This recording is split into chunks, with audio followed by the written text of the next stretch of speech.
वाणी में सामर्थ्य, असमर्थ हो रहे हो। झूठ क्यों बोलते हो? बस आप विचार, क्यों झूठ बोलते हो? क्या मिल जाता है तुम्हारे सोचते हो कि झूठ बोलकर हम बात बना लेंगे, ठीक है यहां बना लो, वो अपराध आपका आगे बिगाड़ देगा जाके ऐसी जगह जहां तुम्हारे बनाने की सामर्थ्य नहीं रह जाएगी। सत्य बोलो, मृदु बोलो, हितकर बोलो। ऐसा किया, जी गलती हो गई, आप दंड दें या क्षमा करें, ऐसा हो गया, आपका सुधार हो जाएगा, आप पवित्र। बहुत चालबाजी, चतुरता, कपट करके झूठ से हम बात सजा लेते हैं, लेकिन उसका अपराध आगे जाके ऐसा उजाड़ेगा कि आप सजाने लायक नहीं रह जाएंगे। चाहे जितनी कसम खाएं, आपकी बात ही नहीं मानी जाएगी, दंड आपको मिलेगा। बहुत सावधानी की। जिसके अंदर असत्य भाषण है वो नाम जप नहीं कर सकता। अश्लील वचन बोलने वाला और झूठ बोलने वाला निरंतर नाम जपक नहीं हो सकता। नाम उसकी जिह्वा पे चलेगा ही नहीं, क्योंकि पापवंत कर सहज स्वभाव, भजन मोर ते भाव न का। अगर आपका भजन बढ़े और भजन बचे और भजन पचे तो झूठ बोलना छोड़ो। किस बात के लिए झूठ बोलते हो? क्यों बोलते हो? कहते व्यापार में जरूरी है बोलना। कैसा व्यापार? अरे हम इतनी की वस्तु लाए, इतनी को बेचते, तुम्हें लेना हो लो, नहीं तो ठीक है। हरि भरण पोषण करने वाले वो आएंगे तुम्हारे ग्राहक बनकर, क्योंकि तुम सत्य पे चल रहे हो तो सत्य तुम्हारा व्यापार बढ़ाएगा। अभी तुम असत्य से चल रहे हो तो तुम्हें लगता है कि हमने 500 रुपया मुनाफा कर लिया, पीछे आएगा 5 लाख का हिसाब। ऐसे रोग बढ़ेंगे, ऐसी समस्याएं आएंगी बेमतलब, ऐसे कि 5 लाख से ले जाए। जोड़ते रहो, झूठ बोल बोलकर पाप इकट्ठा करते रहो और दुख भोगते रहो। लास्ट समझो इस माया बंधन का। तो असत्य झूठ बोलना, उपासक तो सावधान ही रहे। क्यों झूठ बोलते हो? क्या कमा लोगे? क्या कमाने आए हो? नाम तो, झूठ बोलने वाली वाणी में नाम नहीं चलता। तुम झूठ बोलना देखना, तुम्हारा नाम चल रहा है क्या निरंतर? और अगर नाम चलने लगा तो डर लगेगा झूठ बोलने में, पाप करने में भयभीत हो जाओगे, कहीं ये नाम छूट गया तो। अब वो आगे बढ़ जाएगा। 9, पर निंदा, दूसरे की निंदा। एक स्वभाव बनता जा रहा है लोगों का, समझ ही नहीं पा रहे कि हमसे पाप हो रहा है। जहां बैठे तो किसी की भी निंदा करना शुरू कर देते, चाहे वो साधु हो चाहे वो वैष्णव हो। तुम्हारी पार्थिव दृष्टि है, तुम साधु को कैसे पहचान सकते हो? चश्मा अगर काला लगा हुआ है तो तुम्हें सामने काली माही नजर आएगी। त्रिगुण माया का चश्मा लगाए हो तो तुम्हें त्रिगुणात्मिका माया ही दिखाई देगी, तुम्हें उसकी स्थिति नहीं, क्योंकि स्थिति प्रज्ञ को स्थिति प्रज्ञ ही जान सकता है। त्रिगुणातीत अवस्था को त्रिगुणातीत अवस्था का पहुंचा हुआ ही जान सकता है। तुम बाहरी दृश्य देखते हो और उसी को तुम निंदा करके गान करने लगते हो तो तुम्हारे सारे सुकृत नष्ट हो जाते हैं। पर निंदा के ते आवत नहीं कछु हाथ, मूर्ख पर्वत पाप को ले चल अपने साथ। वो मूर्ख दूसरे की निंदा करके उसके सारे पाप अपनी खोपड़ी पे ले लेता है, बोझा बना नरक को जाता है। और भक्तन निंदा अति बुरी भूल करे जिनको, किए सुकृत बहुत जन्म के छिन में डारे खोए। बहुत जन्मों के पुण्यों का एक क्षण में नाश हो जाता है भक्त निंदा करने वाले को। वाणी संभाल करके किसी की निंदा न निकलने पावे। जहां किसी की प्रशंसा हो रही होती, कोई वर्णन करने लगे तो हमारे अंदर की मलिनता, हाँ ऐसा तो है पर वो ऐसा ऐसा, लेकिन ऐसा, निंदा शुरू कर देते हैं। वो बहुत घातक है, बहुत हानिकारक है। जिसकी निंदा कर रहे हो उसके जितने पाप हैं वो तुम्हारे ऊपर आ रहे हैं, तुम्हारे सुकृत नष्ट हो रहे हैं। इसीलिए तो संत जनों ने कहा, स्वस्थ होकर दीर्घ काल तक हमारी निंदा करो, भगवान तुम्हारा मंगल करें। ये साधो निंदक मित्र हमारा। क्यों? जो हमें शारीरिक दंड भोगना था वो निंदा करके ले लिया। कई बार आपको सुनाया है कि निंदा बहुत घातक है। एक बार भगवान वशिष्ठ जी अयोध्या के जो चक्रवर्ती सम्राट होते गए, उनके कुल गुरु बहुत समय से, तो एक राजा पूर्व प्रारब्ध के अनुसार उनके शरीर में गलित कुष्ठ हुआ। चक्रवर्ती सम्राट बलयुक्त सब थे पर पूरे शरीर में कुष्ठ ऐसा, और वो पूरा ढक करके जाते सभा में बैठ, तो कहा गुरुदेव वशिष्ठ जी से कोई उपाय नहीं है, औषधि काम नहीं करती, आप सर्वज्ञ हैं, कोई उपाय है जिससे ये शरीर स्वस्थ हो जाए? हाँ एक उपाय है, पूरा नगर तुम्हारी निंदा करने लगे तो तुम्हारा शरीर स्वस्थ हो जाए। बोले भगवान क्या करूं जिससे निंदा? बोले ऐसा करो, जो तुम्हारे बड़े भ्राता युद्ध में मारे गए, वीरगति को प्राप्त हुए, उनकी जो पत्नी है, तो तुम रात्रि के 8 से 10 बजे तक उनके महल में नित्य जाओ और उन्हें भगवान का पावन चरित्र सुनाओ और बस चले आओ। अब वो वहां जाते, 2 घंटे भगवान की चर्चा सुनाते, फिर प्रणाम करके आ जाते। धीरे धीरे बात फैलने लगी, कितना नीच प्रवृत्ति का है कि मां के समान बड़े भ्राता की बहू को भी नहीं छोड़ा, रोज रात्रि में राजा 8 से 10 बजे तक जा, पूरा नगर निंदा। अब धीरे धीरे हाथ शरीर सबका वो कुष्ठ गायब होता चला गया। अब तो इतनी निंदा उनकी कि जहां से वो निकलते वहां अरे राजा बनने लायक है, ऐसे ऐसे। वशिष्ठ जी का प्रभु अब सहन नहीं होता, बोले सब निकल गया है, बस शांत रहो, चेहरे का रह गया, 2-4 दिन 10 दिन और सह लो, और सहा तो बस चेहरे का भी खत्म, नाक पे केवल रह गया। तो उनका भगवान अभी नाक पे, बोले ये नहीं जाएगा। बोले क्यों? क्योंकि हम हैं अयोध्या में, हम भी हैं, हम तुम्हारी निंदा करेंगे नहीं, इतना सहना पड़ेगा। समझ लो तुम जिसकी निंदा करते हो उसके पाप अपने ऊपर ले रहे हो, काहे को। तो ये जो जिनकी दुर्गति होनी है, जो अपने जीवन का नाश करने वाले लोग हैं, ये 24 दोष होते हैं। नवा है निंदा दूसरों की, ये बहुत ही घृणित प्रवृत्ति होती है। ये पराये पापों को अपने ऊपर लेते हैं, जिनकी निंदा करते हैं उनके सारे पाप अपने ऊपर ले लेते हैं, इसलिए बचो पर निंदा से। 10वां, व्यर्थ में बहुत बोलने का स्वभाव होना। कुछ ऐसे होते हैं स्वभाव के, अगर शुरू हो गए तो हाथ जोड़ के भी कहो कि शांत रहो तो बंद नहीं होंगे, पूरी गैस निकल जाए। और बेमतलब की बात है, ऐसे है, बेमतलब की बात है, मतलब कोई उनका अस्तित्व तो नहीं है। पीछे बीती बातें, व्यर्थ की कल्पनात्मक बातें, आगे की कल्पनात्मक बातें, जिनका कोई अस्तित्व नहीं। बचो ऐसे लोगों के संग से। आप अपनी वाणी को तो संभालें ही, ऐसे कुसंग का भी त्याग करें।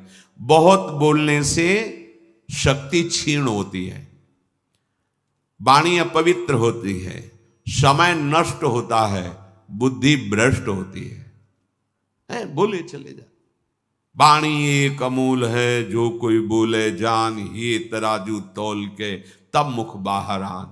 ताते मौन रहनो उचित है, जब बोले तो भगवत चर्चा या उसकी समस्या का समाधान, सत्य को जानने, नहीं तो बस राधा राधा राधा, कम बोलो, जरूरत क्या है, उचित उत्तर दे दो, नहीं तो नहीं।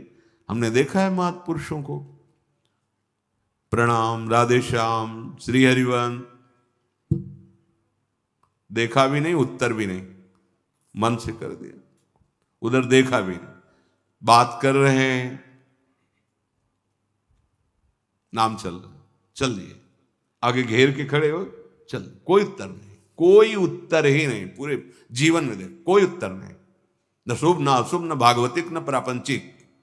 ताते मौन गहनो उचित। यदि इतनी धैर्य वृत्ति नहीं है तो फिर उचित विचार करके जो आवश्यक बोल दो, अन्यथा नहीं बोलने की जरूरत है। आप भगवत प्राप्ति के मार्ग में हैं, आपको एक एक श्वास, एक एक सेकंड संभाल कर सत्य सच्चिदानंद प्रभु के चिंतन में लगाना है। पर ये जो दुर्गति को प्राप्त लक्षणों वाले हैं, ये बस व्यर्थ की बातें बोलते रहते हैं।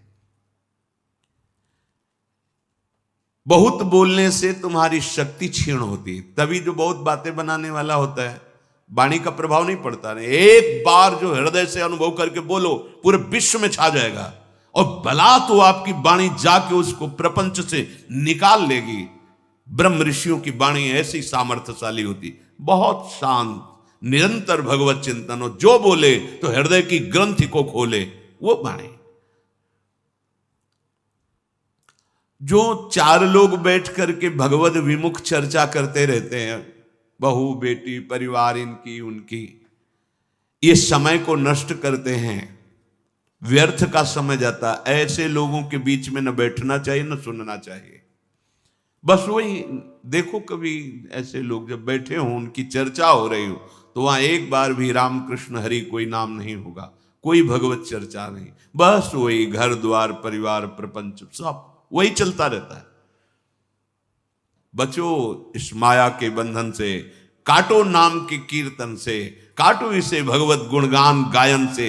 ये अपवित्र जिह्वा व्यर्थ का भाषण निंदा पर चर्चा करने न पावे। राधा राधा रा, थका दो इसको। ब्रह्मचर्य नहीं है, संयम नहीं है, पवित्रता नहीं है, तो आवाज में दम नहीं होगी। के करोगे, आवाज में दम होती है तभी होगी जब आप संयम से चल रहे हो। ऐसे थोड़ी जीवन रखा जाता है। साधु का जीवन दिव्य होता है। ये अन्न और जल से पोषण केवल पार्थिव शरीर का होता है, भगवत चिंतन से पोषण होता है साधु का। कई कई दिन भोजन न मिलने पर कभी ऐसे थोड़ी कि मुंह उदास हुआ हो। मुख प्रसन्न तन तेज विराजा। भगवत मार्ग के पथिक हो, छू जाए तो करंट सा लगे, उसके जीवन का परिवर्तन हो जाए। दृष्टि भर के देख लो तो उसके पापों का नाश कर दो। तुम भगवत पार्षद हो, पर वो सामग्री है तुम्हारे अंदर पर जागृत नहीं कर रहे। ये जो समय को नष्ट करने का स्वभाव बन गया है, व्यर्थ की बातें, व्यर्थ की क्रियाओं, भाई छोड़ो। तुम्हें चुभता नहीं? एक बार नाम छूटता है, तुम्हें जलन नहीं होती? तुम्हें परेशानी महसूस नहीं होती कि हमारा उद्देश्य तो निरंतर नाम जप है, नाम कैसे छूट गया? तद्विस्मरणेन परम व्याकुलते थी।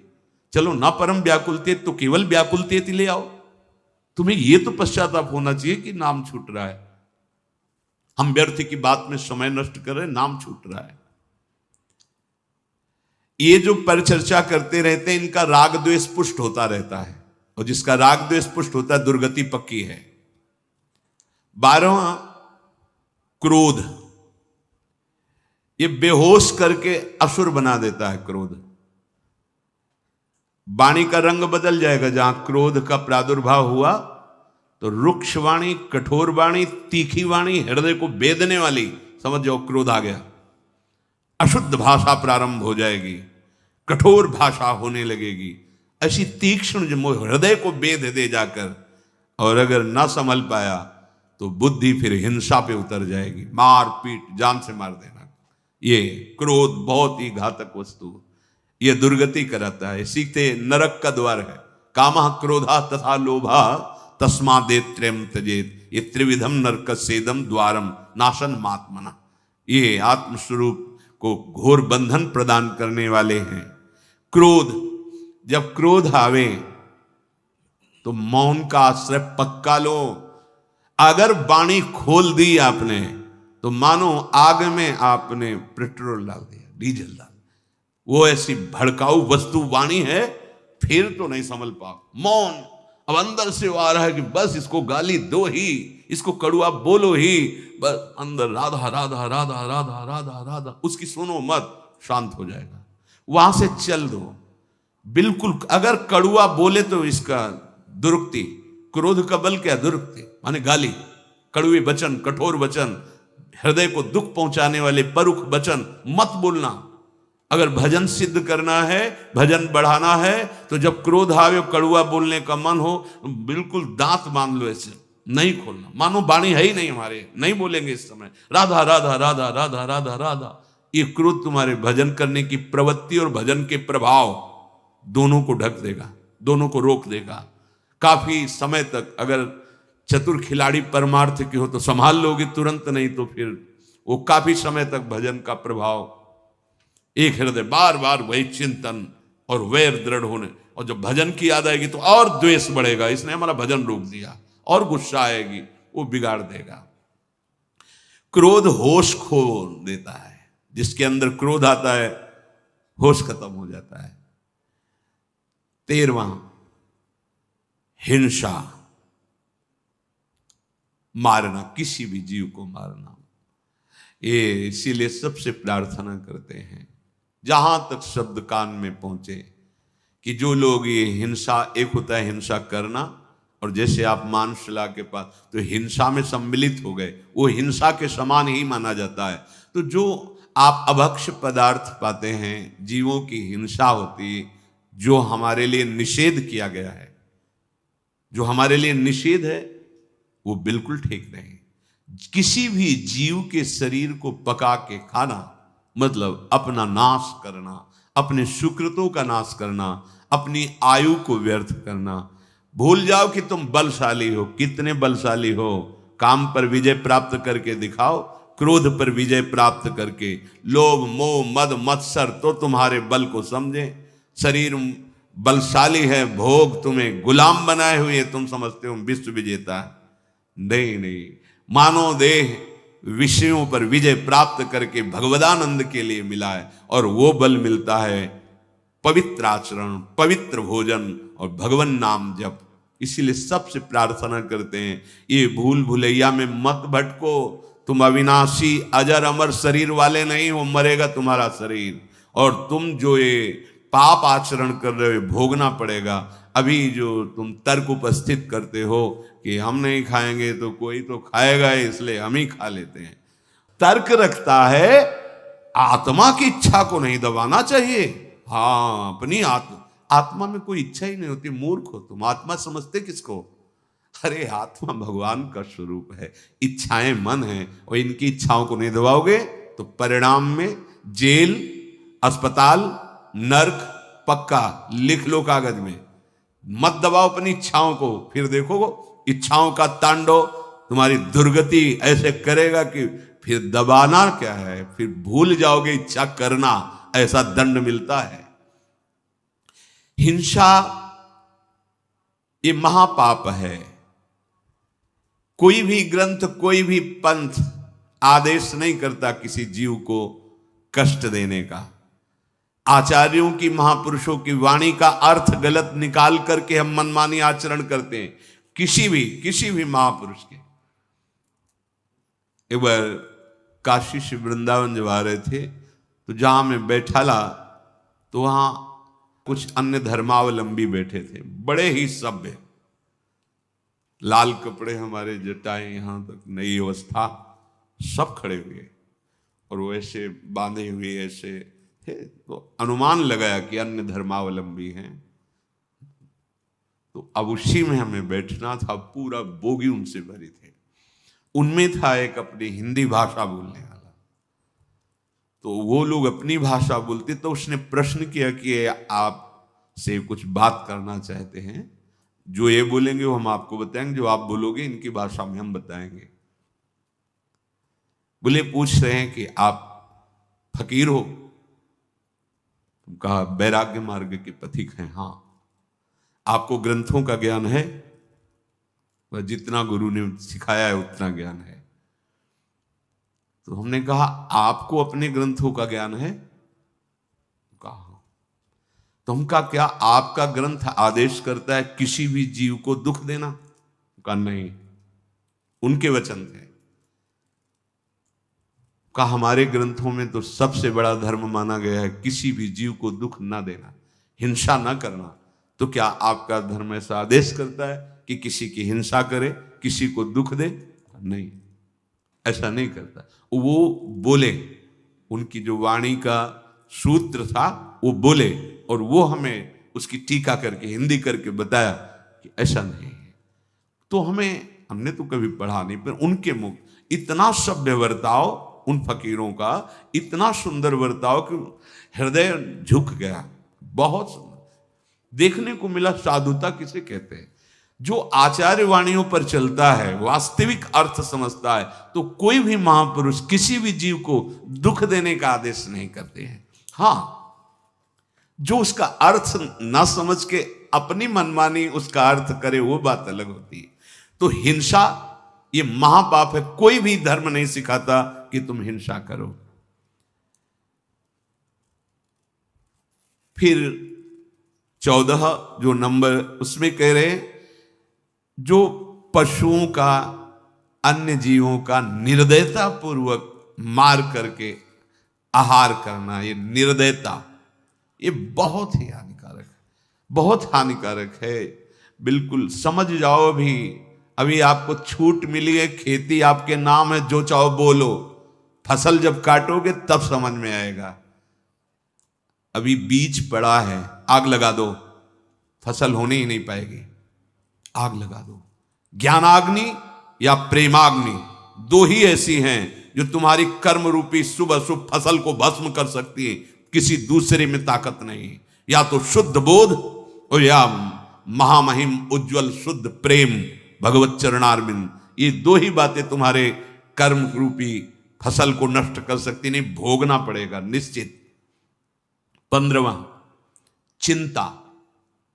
ये सदैव हृदय को जलाती रहती है। भय, ऐसे बेमतलब का, कहीं ऐसा ना हो जाए, कहीं ऐसा ना हो, ऐसा हो जाता, अगर कहीं ऐसा हो। हमने देखा है कितनी चिंता, कितनी चिंता। भगवत चरणारविंद का जो आश्रय नहीं लिए, चिंता ही चिंता। कैसे आप देखो ना, अपने हृदयों में देखो, चिंता ही चिंता। और अगर निश्चिंतता आती है तो हरि चरणों का आश्रय, लाडली जी के चरणों का आश्रय। ये चिंता रूपी अग्नि सबको खोखला कर देती, जला देती है। बहुत बहुत चिंता। क्यों आ रही चिंता?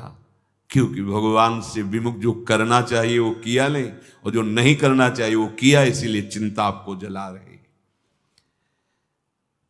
जिनका दुर्गति होना पक्का है, उनके हृदय के लक्षण बताए जा रहे। 15वां, चिंता। 16, शोक ग्रसित हो जाना। हर समय शोकित रहता है।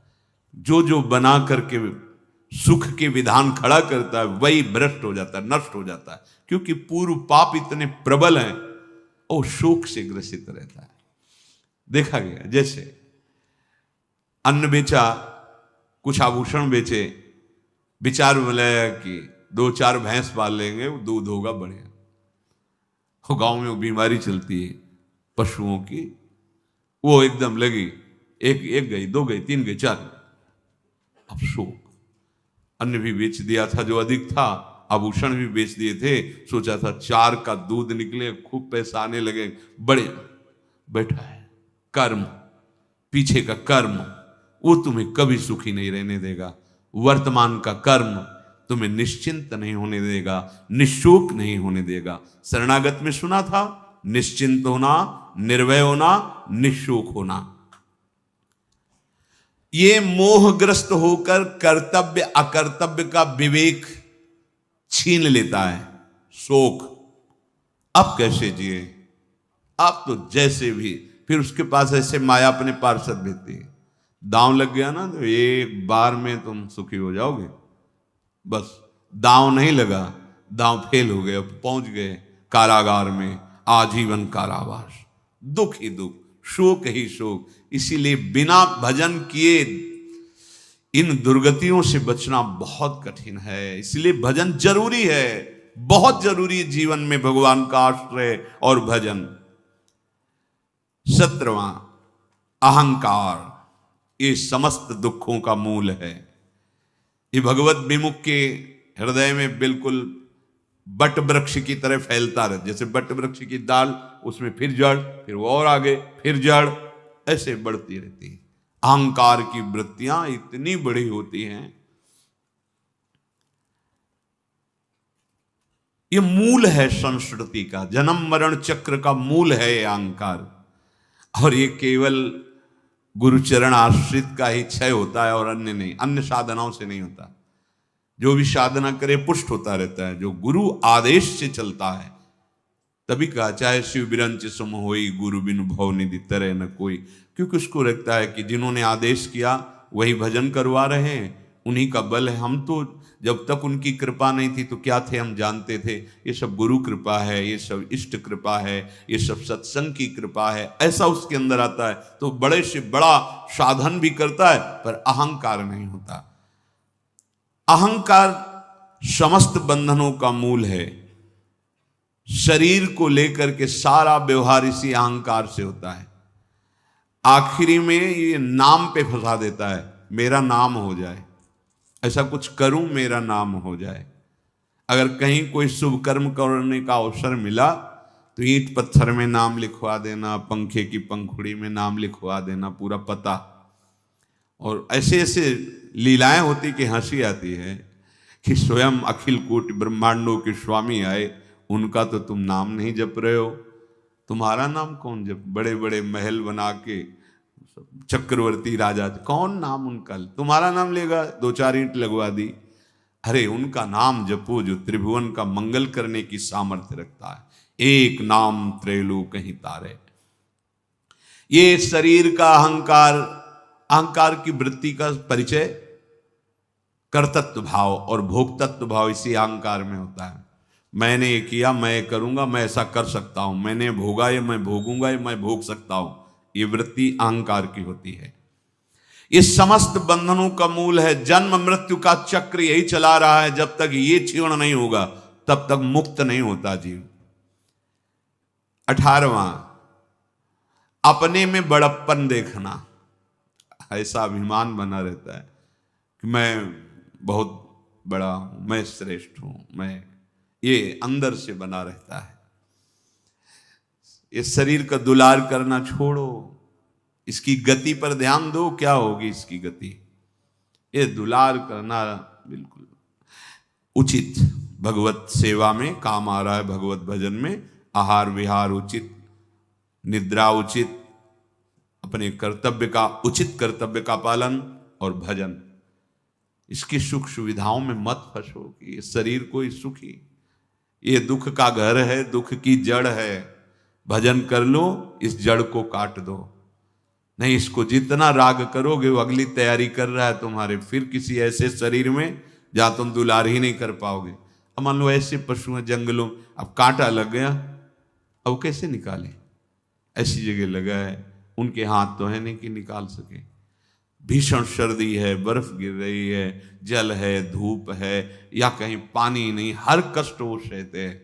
अभी तो तुम सब कुछ, तो भजन कर लो। इस शरीर के झूठे दुलार और अभिमान में मत फंसो।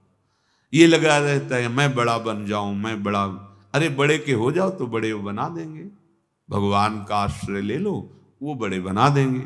अब जिनसे बड़े बनना है उनसे तो विमुख हो, तो माया तुम्हें बड़ा बना देगी क्या? माया तो सिर्फ हरिजस गाने वालों का सपोर्ट करती है, हरि विमुखों को तो नचाती है, नचाती है। 19वां, मद। वस्तुओं का, जमीन का, रुपया का, पैसा का, ये रूप का, ये मद होता है। ये धन मद, पद मद, विद्या मद, जाति मद, बुद्धि मद, ये बहुत प्रकार का होता है। ये बुद्धि के तेज को नष्ट कर देता है। जो प्रवीणता है, जैसे अभी बुद्धि तो बहुत है लेकिन प्रवीणता नहीं, फंसने में प्रवीण है, मुक्त होने वाली प्रवीणता नहीं। फंसने में तो बहुत प्रवीण है। कैसे हम दूसरे का धन अपहरण करें, कैसे हम दूसरे से छीन लें, ये बहुत प्रवीणता है। ये मद बहुत हानिकारक है। जिसके हृदय में मद होता है उसकी निश्चित दुर्गति होती है। देखो, भगवान ही एक ऐसे हैं जिनकी शरण होने पर सब ठीक हो जाएगा, सब ठीक हो जाएगा। एक एक ऐसे दोष हैं जो हमारी दुर्गति करने में समर्थ हैं, और इनमें से एक भी आ जाए तो 23 को बुला लेगा। जो 24 वर्णन करेंगे 23 को बुला लेगा। मद, धन मद, पद मद, विद्या मद, जाति मद, बुद्धि मद, बड़ा मद होता है। ये मद इतना निकृष्ट वस्तु है कि वो भगवत प्राप्ति करना ही नहीं दे। भगवत प्राप्ति होगी, रंग चढ़ेगा सत्संग का, दैन्य ऐसे चढ़ता है, वस्तु ऐसे ली जाती है, ऐसे नहीं ली जाती है। ऐसे आओगे तो ऐसे ही चले जाओगे। चलनी में गैया दो है और दोष दैव को दे। भगवान के हेतु की कृपा होती तब संत समागम होता है। संत समागम में आए हो तो ऐसे आओ, ऐसे, और भर के ले जाओ, तृप्त हो जाओगे, निहाल हो जाओगे। ऐसे आओगे ना तो माला भी मिलेगी, चुनरी भी मिलेगी, लेकिन वो नहीं मिलेगा जो मिलना चाहिए। लौकिक पदों का अभिमान। अरे परम पद का जो अधिकारी है, जहां ब्रह्मा भी नमस्कार करते हैं, वो ऐसे कर रहा है, ऐसे कर। क्यों अपना अपराध करने आए हो? यहां क्यों आए हो? कोई जरूरत नहीं है, ये संत समागम है, तुम्हारी जरूरत ही नहीं है। यहां आए हो कि तुम्हें जरूरत है संत समागम की, तो ऐसे करो, दैन्य रहो। जहां खाली होता है वहीं रस जाता है, और जहां ऊंचाई होती वहां टिकता ही नहीं, ढलक जाता है। यहां यही दरबार दीन को आदर, रीत सदा चली आई। बहुत सावधानी की जरूरत। अहेतु की कृपा हरि की होती तब सत्संग मिलता, ना तुम्हारा पद रहेगा ना तुम रहोगे। सुधार कर लो तो कर लो, अगर अभिमान और मद में भर करके कुछ ऐसा, तो फिर वो सुनहु राम कर सहज स्वभाव, जन अभिमान न राखें काऊ। वो अभिमान नहीं रहने दे, ये मद कोई ना करे। धन मद, पद मद, विद्या मद, जाति मद, बुद्धि मद। हरि का भजे तो हरि का होए। जो हरि का चिंतन करता है, हरि में हम सब हरि के हैं। ये जितनी मेड़ें बनी हुई हैं, ये सब मर्यादा में रहने के लिए बनी है, अमर्यादित चेष्टाओं को रोकने के लिए बनी। हम उसी परब्रह्म परमात्मा के अंश हैं जो परम पावन है। कुछ नहीं, ये सब मर्यादाएं जाति पाति कुल कर्म धर्म व्रत संस्कृति हेतु अविद्यानाशी चातुर्वर्ण मया सृष्टा गुण कर्म विभागसा, ये मेड़ बनी है कि आप अपनी मर्यादा से चलकर इससे ऊपर उठ जाओ, यही ना बने रहो। इससे ऊपर उठने के लिए भगवान के शरणागत होने पर किसी की कोई जाति विद्या कुल वैभव नहीं देखा जाता। एकमात्र हम सब भगवान के अंश हैं। सतमार्ग, ये व्यवहार की सिद्धि के लिए व्यवस्थाएं हैं, ये परमार्थ की सिद्धि के लिए नहीं। परमार्थ में एक है, एक अगर वो राधा बोला तो उसकी चरण रज लेने का मन होता है। वो कौन है? मेरे प्रभु का अंश, बस इतना मेरा परिचय है। किस धर्म का, किस जाति का, किस पक्ष का कोई परिचय नहीं। भगवान श्री राम बड़े बड़े ब्रह्म ऋषि दंडकारण्य में विराजमान हैं, किसी के यहां आचमन भी नहीं किया, और सबरी मैया के बेर पाए, और संत जन कहते हैं कि जूठे बेर पाए। अर्थात वो पहले प्रीति विवश होकर देखती थी, कहीं खट्टा तो नहीं, कसैला तो नहीं, मेरे रघुनाथ जी को मीठा लगे, इसलिए वो कौन है सबरी? भगवान की अनुराग रस में पगी हुई है। कोई जो ऋषि जन उनकी जाति देखते थे, उनका क्या भगवान ने देखा भी नहीं, उनकी तरफ नहीं देखा, और भगवान के लिए तो तप कर रहे थे पर देखा भी नहीं। भगवान कह रहे मानो एक भगति कर नाता, एकमात्र केवल भगवत भाव। ये जो मद भाव में है छोड़ दो, नहीं दुर्गति का कारण है। धन मद, पद मद, विद्या मद, जाति मद, बुद्धि मद। जैसे अपने लोगों को कोई अपने पद का, अपने धन का, अपने वैभव का ऐसे दिखाए, तो अपने लोगों को जैसे छोटा बच्चा नहीं अकड़ के खड़ा हो जाए तो हंसी आ जाए। जानते हो, अखिल कोटि ब्रह्मांडों के स्वामी का दास है, तुम्हारे पास कौन सा पद है? जहां परमेष्ठी पद ब्रह्मा भी भक्तों को नमन करते हैं, अगर वहां अपराध करके भावना तुम्हारी पद की रही, मद की रही, धन वैभव की रही, तो उनका तो कोई फर्क नहीं पड़ेगा, पर तुम्हारे फर्क पड़ जाएगा। क्योंकि तुम प्रकृति को अपना स्वामी, प्रकृति में अधीन, और वो हरि को अपना स्वामी और हरि के अधीन। प्रकृति में ही तो सब पद हैं, सब वैभव हैं, सब संपत्तियां तुम्हें दिखाई दे रही। इसलिए मद जो है वो नाश ही करता है, कभी मद से किसी की उन्नति नहीं होती। और बहुत ही विचित्र मद है। एक बार भगवान शिव तांडव कर रहे थे, दो हाथों से तालियां ऐसे जोर जोर से बाणासुर बजा, बड़ा वो तो आस्तों से प्रसन्न हो गए, 1000 भुजाएं दे दी, अपार बल। और भुजाओं में बड़े बड़े पर्वतों में ऐसे टक्कर मारता, चूर होने लगे। जहां जाता कोई लड़ता ही नहीं भाई, 2-4 भुजाएं हो तो कुछ बात, 1000 भुजाएं हैं उसकी, बाणासुर, और भगवान शिव का दिया हुआ बल। भगवान शिव के पास गए, बोलो जगत गुरु दंडोत, भाषा बदल गई। भगवान से देखे, बोले प्रभु बहुत खुजली हो रही, हो जाओ, मैं आओ, आप ही हो जिससे खुजली मिट सकती, आओ। प्रभु बहुत हंस दिए महादेव जी, बोले खुजली मिटाने वाला तैयार हो चुका है, वो आ रहा है। वो फिर वो उषा जी और निरुद्ध जी का स्वप्न में मिलन, भगवान द्वारिकाधीश का पदार्पण और सुदर्शन के द्वारा खुजली मिटाना। हाँ, बहुत होश में। ये जो मद है ये हमारा नाश ही करता है, ध्यान रखना। तो ये 19वां लक्षण दुर्गति का मद। फिर 20वां है प्रमाद।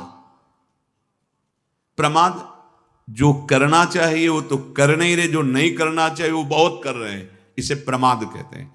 सत कार्यों में अपनी दिनचर्या में मन न लगना, बस पड़े हैं, सो रहे हैं। प्रमाद ये बहुत बड़ा जहर है। प्रमाद, इससे बहुत गलतियां हो जाती हैं। भगवत प्राप्ति के उपासक को ये जितने दोष बताए जा रहे हैं, अंदर देख लो और भगवान से प्रार्थना करो, और जितनी तुम में शक्ति दी है भगवान ने ईमानदारी से, उतना इनसे बचो। देखो भगवान ने तुम्हें शक्ति भी दी, जब बोलने की शक्ति दी तो अच्छा बोलो ना, बुरा क्यों बोलते हो? करने की शक्ति दी तो अच्छा करो ना, बुरा क्यों करते हो? अच्छा कर नहीं सकते हो, बुरा खूब डट के करते हो, फिर उसका जब परिणाम मिलता है तो कहते हो भगवान बड़े कठोर। प्रमाद से मनुष्य करने योग्य कार्य को त्याग देता है और ना करने योग्य कार्य में रति करता है। देखो ये बार बार जो हम कड़वे वचन बोलते हैं वो आपके परम कल्याण के लिए बोलते हैं। कोई भी प्रमाद, कोई भी अहम, ये तुम्हें दुख में फंसाएगा। हमारा जन्म दुर्लभ है, मनुष्य देह, ये भगवत प्राप्ति के लिए है। और यहां भगवत प्राप्ति सिर्फ सत्संग के प्रभाव से ही होती है। अगर किसको सत्संग मिला तो दैन्य होकर पान करो, ये सब झूठे हैं। तुम्हारा बैंक बैलेंस झूठा है, तुम्हारा शरीर बॉडी को बचा जितनी बना लो झूठी है, तुम्हारा पद झूठा है। उमा कहो मैं अनुभव अपना, सत हरि भजन जगत सब सपना। जैसे सपने में हम राजा हुए, फिर जगे तो फिर कुछ नहीं। ऐसे ही चंद दिवस का तुम्हारा राज्य है। कितने साल? 80, 90, इतना जीवन होगा, 100 ऐसे जाते हैं। 100 ब्रह्मलोक का 1 वर्ष, यहां का 1 वर्ष ब्रह्मलोक में कितना? कमल की पंखुड़ी को छेदना, और यहां 1 वर्ष हो गया। 1 वर्ष अगर 90 बार छेद दे तो कितने वहां मिनट लगेंगे, और यहां पूरी जिंदगी व्यतीत हो गई। कितना बड़ा हमारा पद, कौन सा वैभव, कौन सी हमारी सम्मान वृत्ति। अगर हम भजन नहीं करते, विमुख आचरण करते हैं, बहुत बड़े बलवान यमदूत हैं, वो सबको ठीक कर देते हैं। यहां जैसे बहुत तुम उपद्रव करो, हमारा भारत सरकार के कानून में फंस जाओगे, तो जब वहां जाओगे तो ऐसी तुम्हारी सेवा होगी कि सब भूल जाओगे। स्वतंत्रता, मनमानी आचरण, स्वेच्छाचार सब भूल जाओगे। ऐसे ही जो यहां भी नहीं संभलते हैं, तो एक जगह है, एक नरक। यमदूत ऐसे भगवत पार्षद हैं कि इनके हृदय नहीं रखा गया है, दया नहीं इनके। जैसा कानून व्यवस्था के अनुसार दंड है वैसे ही, और वो पोशाक मिलती है जिसे डॉक्टरों के यहाँ पोशाक नहीं मिलती। जब आप ऑपरेशन को जाओगे तो आपके कपड़े हटा दिए जाएंगे, वहां का कपड़ा मिलेगा। ऐसे नरक का कपड़ा यातना दे, उसमें मृत्यु नहीं है, भोग गई वो। मान लो ये जो रोज बता रहे हैं, भले वचन चुभते हो, लेकिन ये चुभ गए तो वहां की पिटाई से बच जाओगे, दुर्गति से बच जाओगे। कुछ नहीं है, कुछ नहीं है। अभी पुण्य है, आंख तरेर लो, और जहां पुण्य खत्म हुए फिर आप ही देख लेना, अपने जीवन को देख लेना। क्योंकि बिना भजन के, बिना भगवद आश्रय के कोई भी कहीं भी कैसा भी हो, अशांति, दुख और मृत्यु, भय, चिंता, शोक, ये लिख लो। इसी से युक्त रहोगे, चाहे सब बैंक विश्व की हैं, उनमें तुम्हारे खूब पैसे जमा हो, पैसा नहीं बचा लेगा, पद नहीं बचा लेगा। एकमात्र भगवान का आश्रय बचाता है। ये प्रमाद त्याग कर दो। प्रमाद मनुष्य का नाश करता है, जो करने योग्य कर्तव्य कर्मों से हट जाता है, जो नहीं करने योग्य उसमें करता है। प्रमाद मृत्यु है। आपसे कई बार प्रार्थना की, आपको जो दिनचर्या मिली है गुरु कृपा से आराध्य देव की, उसी को भगवान समझो। ये दिनचर्या पर कभी फर्क नहीं पड़ने देना चाहिए।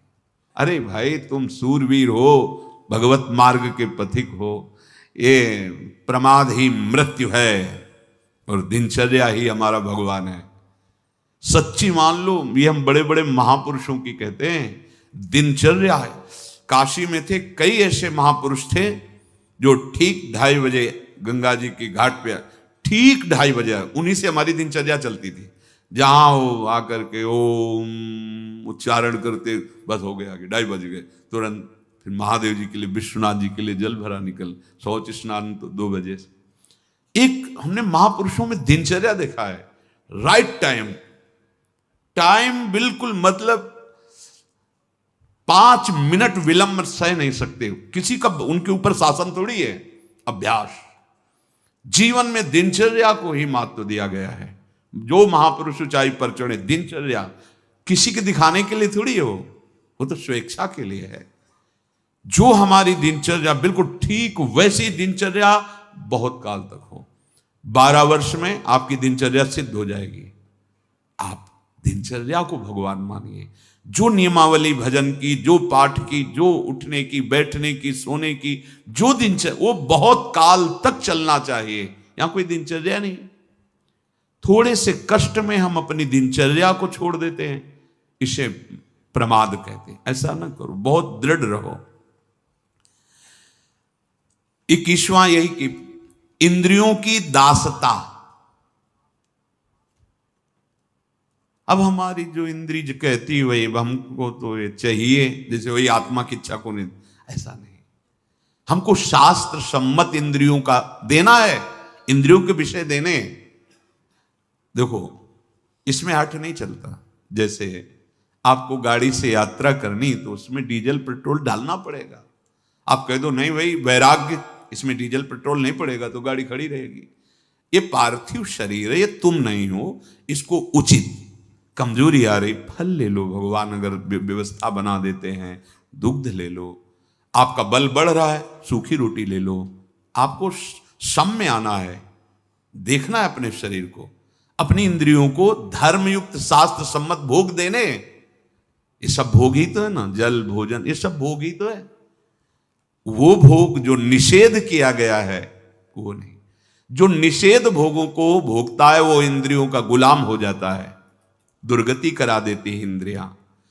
इंद्रियों की दास्ता दुष्कर्मों का बढ़ावा प्रारंभ कर देती है। बहुत सावधान।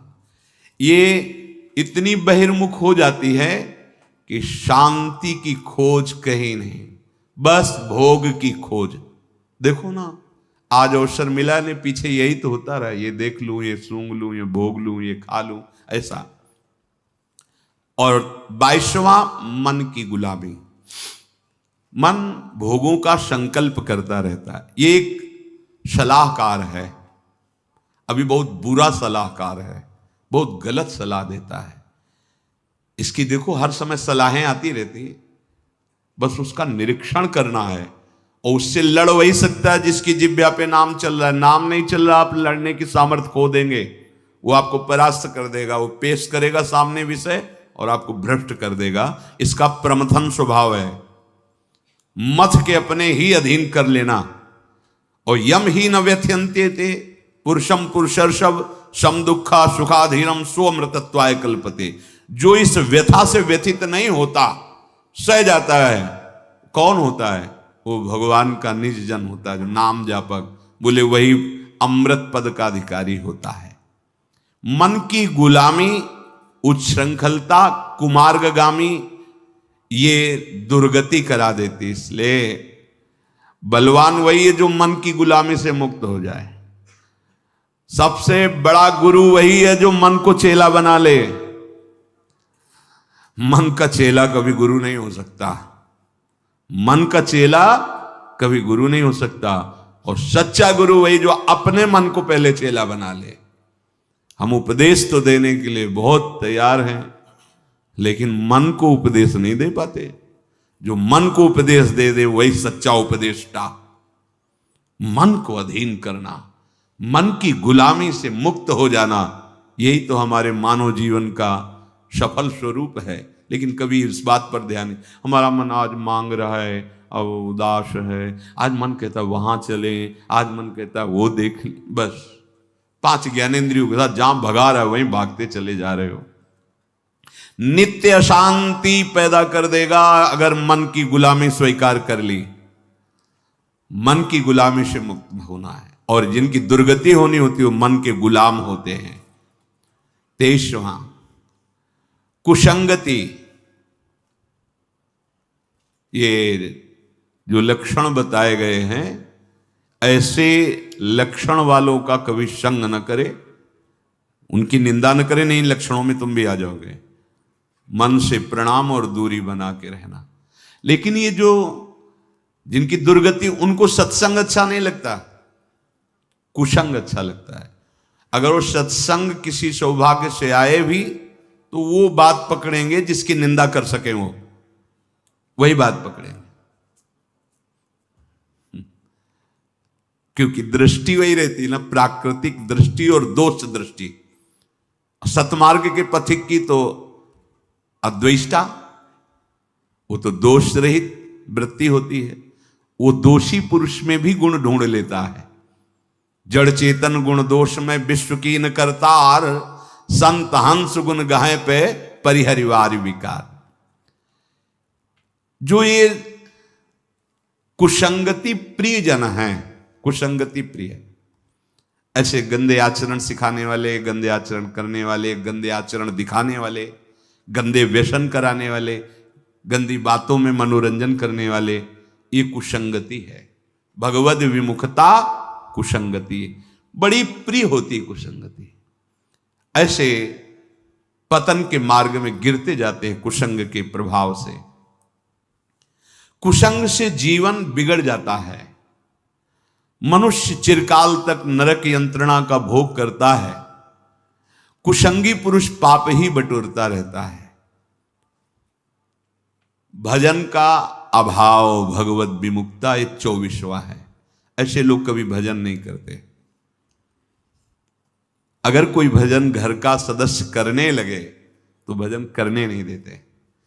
अगर ठाकुर सेवा विराजमान करे तो फेंक देते हैं। हमारे पास तो ऐसे जन कंठी पकड़ के तोड़ देते हैं, ठाकुर जी को उठाकर बाहर फेंक देते हैं, और कहा अगर ये सब यहां नाटक शुरू किया ना हमारे घर में तो समझ लेना।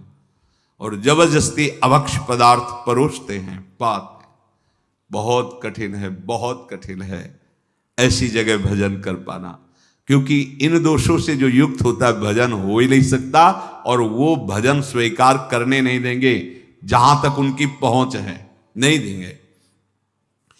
ऐसा जीवन व्यर्थ कर देता है भजन विमुखता। कितने करोड़ जन्म तक भटकना पड़ेगा। देखो कितना हिसाब किताब जमा है। भीष्म जी कह रहे 100 जन्म तक देख रहा हूं, कोई वैसा पाप नहीं।